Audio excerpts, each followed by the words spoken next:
Video کے نیچے subscribe کے بٹن پہ کلک کریں، بیل کے آئیکن پہ کلک کیجئے تاکہ ہر نئی ویڈیو کی نوٹیفیکیشن آپ کو مل جائے۔ ویسے تو جو دعائیں وظائف میں بتایا کرتا ہوں اس کی عمومی اجازت ہوتی ہے، اسپیسیفک کسی ایک کو اجازت دینا ضروری نہیں، کسی ایک کو دے بھی دی تو آپ جو جتنے بھی لوگ سنتے ہیں تو میری طرف سے سب کو دلی اجازت ہوتی ہے، وہ میرے جو وظائف کر سکتے ہیں، اگر وہ سیم ان کا مسئلہ ہے تو بالکل کر سکتے ہیں۔ دیکھو یہ وظائف ہم تو تبھی نفع دیتے ہیں جب اندر کے تصورات جو ہے وہ اللہ کے بارے میں پاکیزہ آپ کر لیں، اللہ کے قرب کی تڑپ پیدا رکھ کے اب وظائف کرو گے تو وظائف کا نور تو تب اترتا ہے۔ اندر سے ہماری حالت یہ ہوتی ہے، ہم جب وہ خدا بیزار ہو کے چلتے ہیں اور زبان سے تسبیح کر کر کے خدا کو پانا چاہتے ہیں، اللہ تو زبان ہی ہمارے قلب کو دیکھتا ہے۔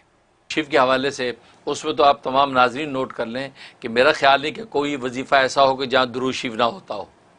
یہ انڈرسٹوڈ بات ہے کہ درود شریف اول آخر ضرور ہوتا ہے، عام طور پہ 11 دفعہ درود شریف بتایا جاتا ہے، اگر کبھی نہ بتایا ہو تو آپ درود شریف ضرور شامل کریں۔ اور اگر بعض ایسے وظائف ہوتے جس میں درود شریف نہیں پڑھنا ہوتا تو وہاں تصریح کر دی جاتی ہے کہ اول آخر درود شریف نہیں ہے۔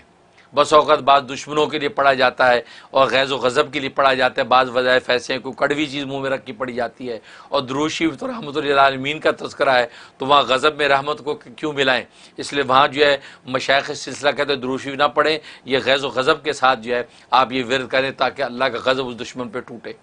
تو وہ خاص تو اس کی تصریح کر دیتے ہیں۔ لیکن عام طور پہ اگر میں نہ بتاؤں تو پھر آپ انڈرسٹوڈ سمجھ کے درود شریف لازمی شامل کریں، کیونکہ درود شریف کی برکت سے تو وظیفہ آپ کا قبول ہونا ہے اور اللہ کے یہاں جو شرف قبول نصیب ہوگا، تو درود شریف جو ہے آپ بالکل اس میں پڑھیں۔ الحمدللہ وحدہ والصلاۃ والسلام علی من لا نبی بعدہ، اما بعد۔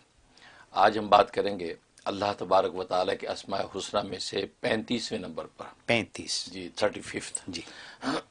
تو وہ ہے الغفور۔ جی الغفور کا معنی خوب بخشنے والا۔ ظاہر ہے کہ اللہ تبارک و تعالیٰ سے بڑھ کر خوب بخشنے والی ذات کون ہو سکتی ہے،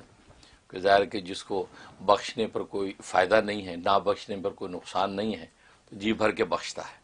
تو غفور ہے۔ اور جا بجا قرآن کریم میں اللہ تبارک و تعالیٰ اپنی اس وصف کو جو ہے ذکر کرتا ہے الغفور، تو اس کا معنی خوب بخشنے والا۔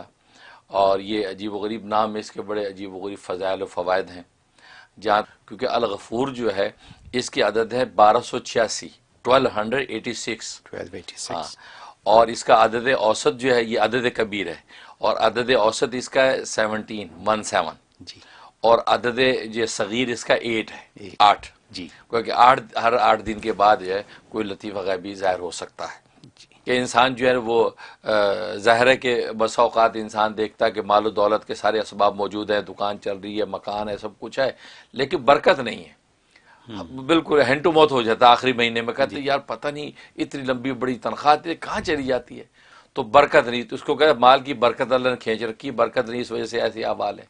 تو اس کا طریقہ یہ ہے کہ اس کے نام کے عدد کے اعتبار سے 1286 مرتبہ یا غفورو یا غفورو کا ورد کرے، اول آخر 11 مرتبہ درود شریف یہ پڑھ کے گھر میں چل پھر کے ہر کونے میں 3 دفعہ پھونکے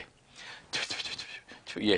اور ایک پانی کٹورے میں دم کر لے اور وہ پانی جو ہے وہ شاور والی بوتل میں ڈال لے اور ہر کونے پہ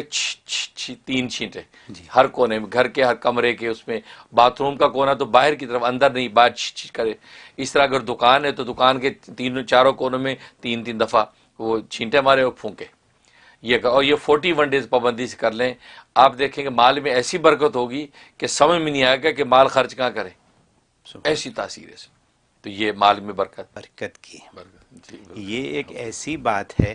جو بہت سے لوگوں کو یہ ہے کہ ہماری آمدنی بڑھ جائے، یہ نہیں کہتے کہ برکت ہو جائے، حالانکہ آمدنیاں بہت ہیں، وہ آمدنی یوں خرچ ہو جاتی ہے جیسے ہے ہی نہیں آمدنی، تو اس میں برکت کا جو آپ نے حل بتا دیا ہے تو یہ تو سب کو ہی کرنا چاہیے، یعنی تھوڑی آمدنی والے بھی کریں تو ان کے لیے بہت ہے، اور جو بہت والے کریں تو وہ بہت سے زیادہ ہے۔ تو یہ بات دنیا کے مسائل ہیں، ہم لوگوں کے مسائل ہیں یہ، اور لوگوں کو گھر بیٹھے اپنے لیونگ روم میں، اپنے بیڈ روم میں، ٹی وی کے اوپر، فون کے اوپر یہ مسائل کا حل یوں مل جاتا ہے، اور ماشاءاللہ اللہ آپ کو کیا کہہ سکتا ہوں، زندگی دے اور صحت دے اور تندرستی دے اور ایسے ہی رکھے ہمیشہ۔ آمین۔